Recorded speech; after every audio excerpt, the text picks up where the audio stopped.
Welcome to Prescribing Lifestyle, the podcast that's all about empowering you to live your healthiest, happiest life. I'm your host, Dr. Avi Charlton, and each week we'll dive into the latest research, practical tips, and inspiring stories to help you optimize your well-being. From nutrition and fitness to mental health and mindfulness, we'll explore every aspect of lifestyle medicine, giving you the tools you need to make informed decisions and take control of your health. Whether you're looking into preventing disease, managing chronic conditions, or simply elevate your quality of life, Prescribing Lifestyle is here to guide you on your journey to wellness. So, sit back, relax, and get ready to embark on this transformative adventure towards a healthier, happier you. Let's dive in. Welcome to another episode of Prescribing Lifestyle. This is episode 3. Today, we're going to talk about the science behind the low-carb diet. We're going to learn about how the low-carb diet works. By understanding how this works and the science behind it, we can further understand why we should do it, how it improves our health, and why it works. So, to start with, how does the low-carb diet work? The low-carb diet works by, how we do it is we reduce our intake of carbohydrates, which is the carbs, bread, potato, pasta, sugar, and really limiting on our fruit, avoid cereal, avoid oats. So the low carbohydrate diet usually means less than 50 grams of carbs a day. The ketogenic diet is less than 20 grams a day.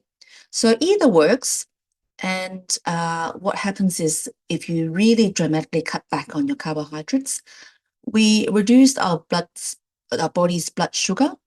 Because of the blood sugar level going down, our insulin level also goes down.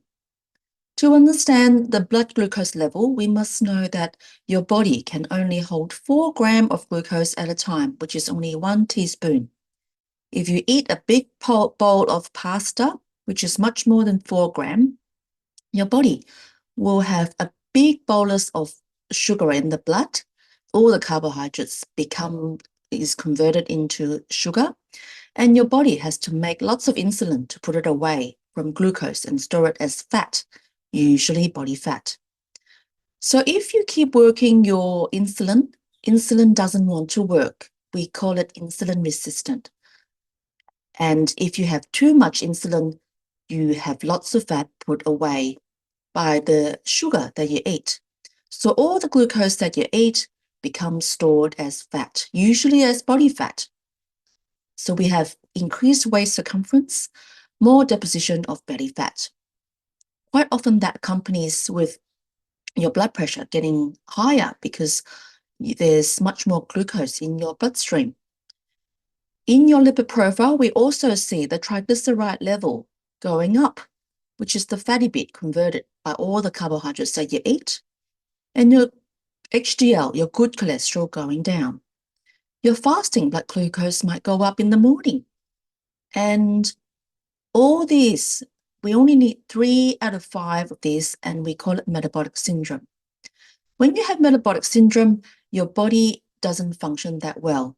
Mitochondria, which is the powerhouse of your cell, doesn't work that well. So what happens if you adopt a ketogenic diet, less than 20 grams a day, or even very low carb diet? Our body is pushed into ketosis.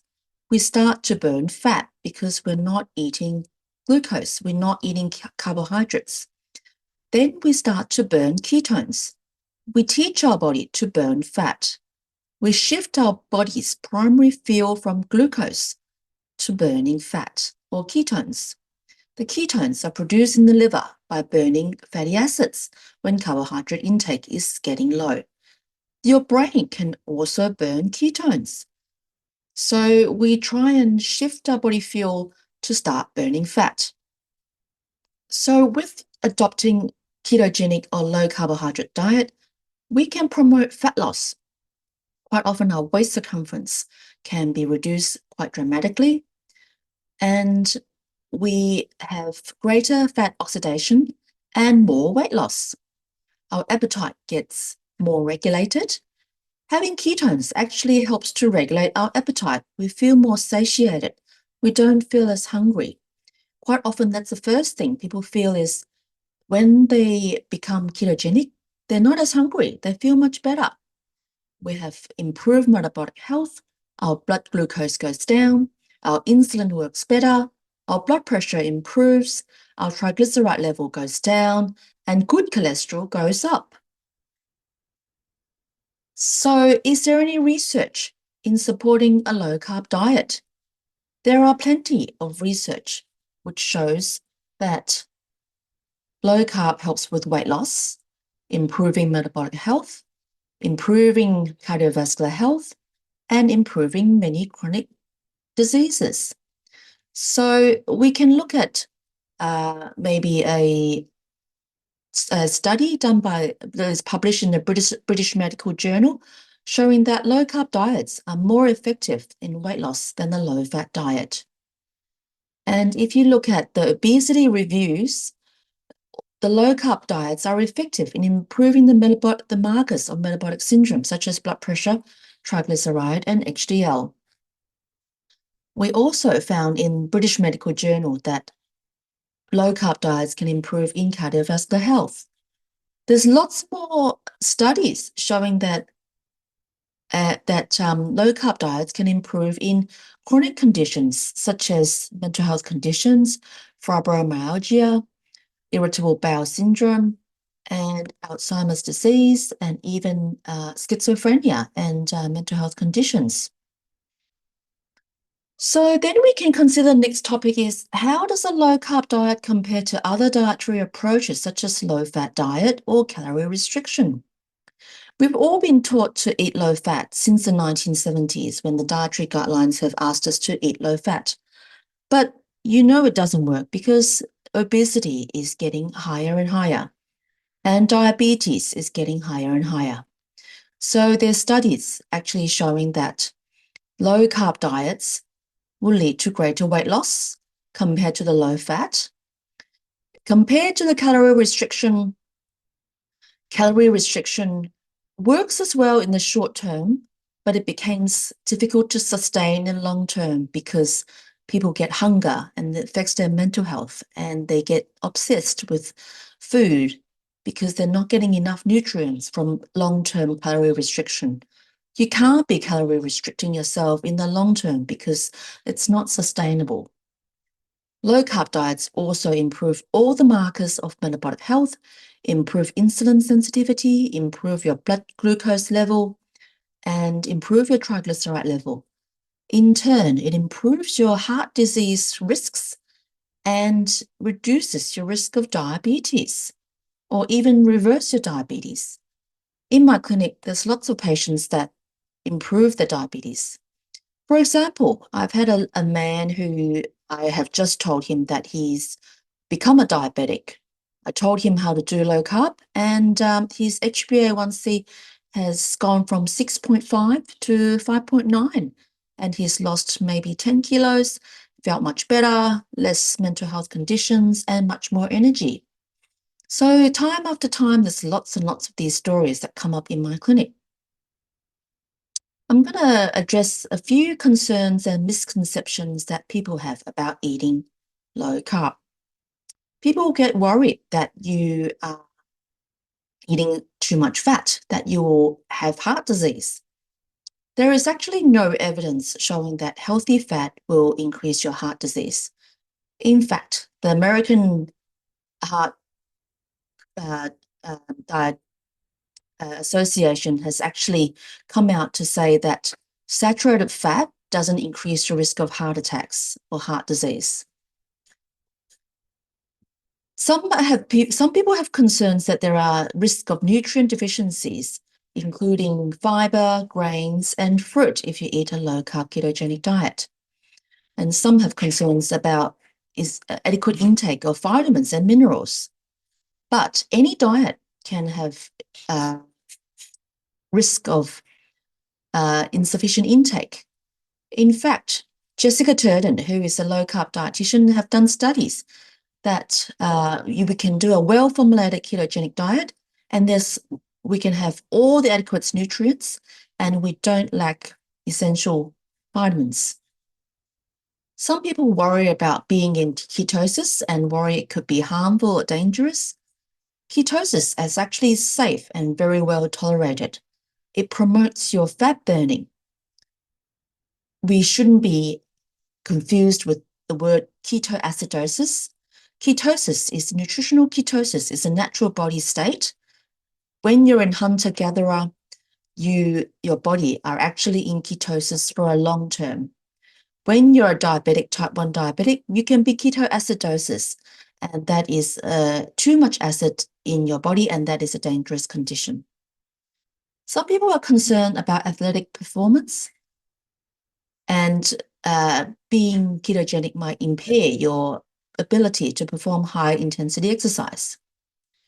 In fact, it takes a bit of time to learn to be fat adapted. It takes a bit of time to switch your body fat system from burning glucose to burning fat. It takes up to a few months. And after a period of time, athletes who are low carb actually can adjust the training and perform just as well and even recover better. There are concerns about eating too much protein can affect your kidney health. Kidney health quite often depends on your blood pressure level and diabetes risk. So quite often, if you eat low carb, that improves your blood pressure, improves your diabetes control, and eventually your kidney function gets better rather than gets worse.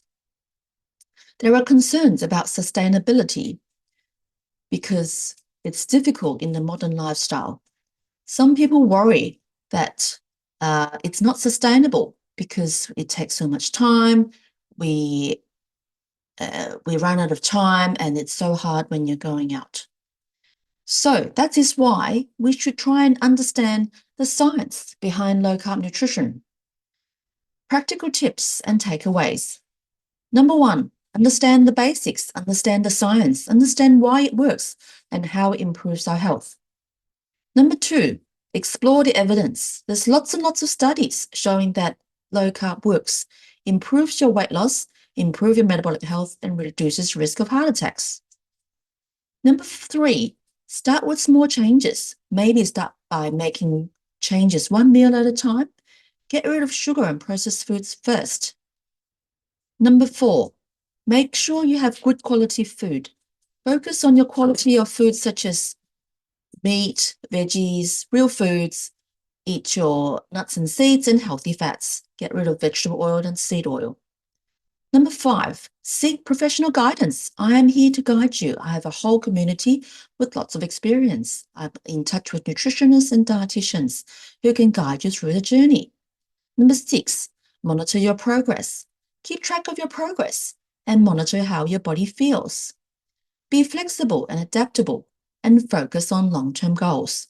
I am here to help you. We can do this low carb, understand the science behind it, and together we can improve your lifestyle. I'm going to prescribe you with low carbohydrate nutrition, and in turn, we can de-prescribe you with medications. Thank you for tuning in. Hope this has been helpful. Leave me a feedback. Before we finish, I want to tell you about an exciting event I'll be hosting. I have planned a low-carb dinner at Bucatini Restaurant in Mitcham on Saturday, 18th of May, 6:30. Please join us in this event with delicious food, inspiring conversations, and practical insights on how to live a low-carb lifestyle. I have invited health coach Charlene Lester and nutritionist Carla Feed Carter as guest speakers. I have organised sponsors with prizes in the goodie bags. We have plenty of time to ask questions and connect with each other. And we'll have an amazing lucky draw with lots of contribution from our sponsors. So please join me in this amazing event I have put together for you. Don't miss out, reserve your spot, tickets are limited. Head to my website or check out the show notes for more details. Hope to see you there.